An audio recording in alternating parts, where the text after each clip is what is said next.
ಶಿಗ್ಗಾವಿ ಜನರಿಗೆ ಅನುಕೂಲ ಆಗಲಿ ಅಂತ ಸರ್ಕಾರ ಕೋಟಿ ಕೋಟಿ ಸುರಿದು ಬೃಹತ್ ಬಸ್ ಡಿಪೋ ನಿರ್ಮಿಸಿದೆ. 4 ತಿಂಗಳ ಹಿಂದೆ ಸಚಿವರು ಕೂಡ ಉದ್ಘಾಟನೆ ಮಾಡಿದ್ರು. ಆದರೆ ಇವತ್ತಿನವರೆಗೂ ಓಪನ್ ಆಗಿಲ್ಲ. ಬಸ್ ಡಿಪೋ ಉದ್ಘಾಟನೆ ಇದುವರೆಗೂ ಶುರುವಾಗಿಲ್ಲ ಕೆಲಸ. ಬಸ್ ಡಿಪೋಗೆ ಬೀಗ ಹಾಕಿಬಿಟ್ಟಿದ್ದಾರೆ ಸಿಬ್ಬಂದಿ ಉದ್ಘಾಟನೆ ಆದ್ಮೇಲೆ. ಉದ್ಘಾಟನೆಗೆ ಮಾತ್ರ ಸೀಮಿತವಾಯಿತು ಶಿಗ್ಗಾವಿ ಬಸ್ ಡಿಪೋ. 4 ತಿಂಗಳ ಹಿಂದೆ ಓಪನ್, ಈಗ ಮತ್ತೆ ಬಸ್ ಡಿಪೋ ಲಾಕ್. ಎಂತಹ ಕಾಲ ಬಂತು ನೋಡಿ. ಜನನಾಯಕರು ಅನ್ಸ್ಕೊಂಡವರ ಪ್ರಚಾರದ ಹುಚ್ಚಿಗೆ ಜನರು ಪರದಾಡ್ತಿದ್ದಾರೆ. ವೋಟ್ ಹಾಕಿದವರು ಅಲೆದಾಡಿದ್ರೂ ಪರವಾಗಿಲ್ಲ, ತಮಗೆ ಕ್ರೆಡಿಟ್ ಸಿಗಬೇಕು ಅಂತ ನಾನಾ ಸರ್ಕಸ್ ಮಾಡ್ತಾನೆ ಇರ್ತಾರೆ. ಹಾವೇರಿ ಜಿಲ್ಲೆಯ ಶಿಗ್ಗಾವಿಯಲ್ಲೂ ಕೂಡ ಇಂಥದ್ದೇ ಪ್ರತಿಷ್ಠೆಯ ಪರಾಕಾಷ್ಠೆ ಸೃಷ್ಟಿಯಾಗಿದೆ. 4 ತಿಂಗಳ ಹಿಂದೆ ಉದ್ಘಾಟನೆಯಾದ ಬಸ್ ಡಿಪೋ ಇನ್ನೂ ಕೂಡ ಓಪನ್ ಆಗಿಲ್ಲ. ಸಚಿವರು ರಿಬ್ಬನ್ ಕಟ್ ಮಾಡಿ ಹೋಗಿದ್ದು ಬಿಟ್ರೆ ಜನರ ಪರದಾಟಕ್ಕೆ ಮುಕ್ತಿ ಸಿಕ್ಕಿಲ್ಲ. ತರಾತುರಿಯಲ್ಲಿ ಜನನಾಯಕರು ಉದ್ಘಾಟನೆ ಮಾಡಿದ್ದು ಬಿಟ್ರೆ ಡಿಪೋ ಮಾತ್ರ ಓಪನ್ನೇ ಆಗ್ತಿಲ್ಲ.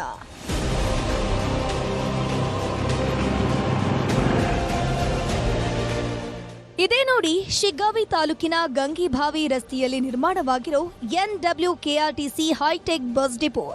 ಜನರಿಗೆ ಅನುಕೂಲ ಆಗಲಿ ಅಂತ ಕೋಟಿ ಕೋಟಿ ಸುರಿದು ಡಿಪೋವನ್ನ ರೆಡಿ ಮಾಡಿದ್ದಾರೆ. ಆದರೆ ಪ್ರಯೋಜನ ಮಾತ್ರ ಎಳ್ಳಷ್ಟು ಆಗ್ತಿಲ್ಲ. 4 ತಿಂಗಳ ಹಿಂದೆ ಸಾರಿಗೆ ಸಚಿವ ರಾಮಲಿಂಗಾರೆಡ್ಡಿ ಹಾಗೂ ಶಾಸಕ ಯಾಸೀರ್ ಖಾನ್ ಪಠಾಣ್ ನೇತೃತ್ವದಲ್ಲಿ ಇದೇ ಡಿಪೋ ಉದ್ಘಾಟನೆಯಾಗಿತ್ತು. ಸಚಿವರೇ ಮುಂದೆ ನಿಂತ್ಕೊಂಡು ಟೇಪನ್ನ ಕಟ್ ಮಾಡಿದ್ರಿಂದ ಇವತ್ತಿನಿಂದ ಡಿಪೋ ಓಪನ್ ಆಗತ್ತೆ ಅಂತ ಸ್ಥಳೀಯರು ಕನಸನ್ನ ಕಂಡಿದ್ರು. ಆದ್ರೆ ಇವತ್ತಿಗೂ ಡಿಪೋ ಓಪನ್ ಆಗಿಲ್ಲ. ಉದ್ಘಾಟನೆಯಾದ್ರೂ ಕೂಡ ಹಾಕಿದ ಬೀಗ ತೆಗೆದಿಲ್ಲ. ಹೀಗಾಗಿ ನಿಮ್ಮ ನ್ಯೂಸ್ 18 ಕನ್ನಡ ಅಖಾಡಕ್ಕಿಳಿದಿದೆ.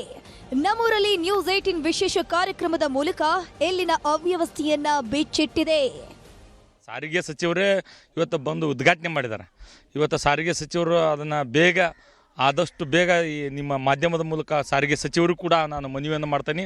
ಆದಷ್ಟು ಬೇಗ ಆ ಸಾರಿಗೆ ಇಲ್ಲ ಏನು ಡಿಪೋ ಇದೆಯಲ್ಲ, ಅಲ್ಲಿ ಸಿಬ್ಬಂದಿಗಳು ಹೊಸ ಬಸ್ಸುಗಳ ಆಯೋಜನೆ ಮಾಡಿ ಕೂಡಲೇ ಈ ತಿಂಗಳ ಒಳಗಾಗಿ ಅದನ್ನು ಇಲ್ಲಿ ಬಸ್ಸಿನ ಏನು ಅವಘಡ ಐತಲ್ಲ ಅದನ್ನು ನಿವಾರಿಸಬೇಕಂತಂದು ನಿಮ್ಮ ಮಾಧ್ಯಮದ ಮೂಲಕ ನಾನು ವಿನಂತಿಯನ್ನು ಮಾಡ್ಕೋತಾ ಇದ್ದೆ. ಇದೇ ಡಿಪೋದಲ್ಲಿ ಮೆಕ್ಯಾನಿಕಲ್ ತರಬೇತಿ ಕೇಂದ್ರವು ಓಪನ್ ಆಗಬೇಕಿತ್ತು.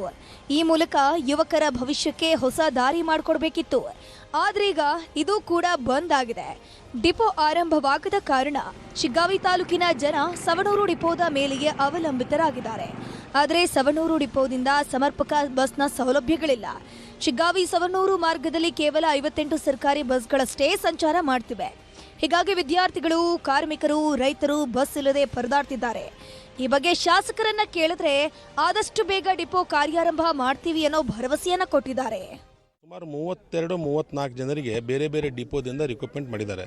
ರಾಜ್ಯ ಸರ್ಕಾರ ನಮ್ಮ NWKRTC ಅವರು 2000 ಬಸ್ ತೊಗೊಂಡಾರ. ಅದರಲ್ಲಿ 30 ಬಸ್ಸನ್ನು ನಮ್ಗೆ ಅಲಾಟ್ ಮಾಡ್ಯಾರ.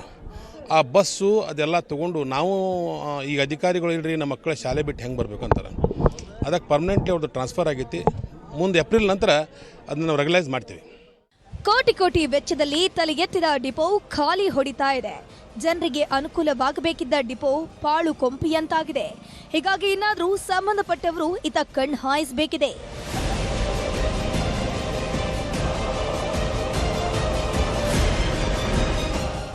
ನಾಗರಾಜ್ ಮಾಕಪೂರ್, ನ್ಯೂಸ್ 18 ಹಾವೇರಿ.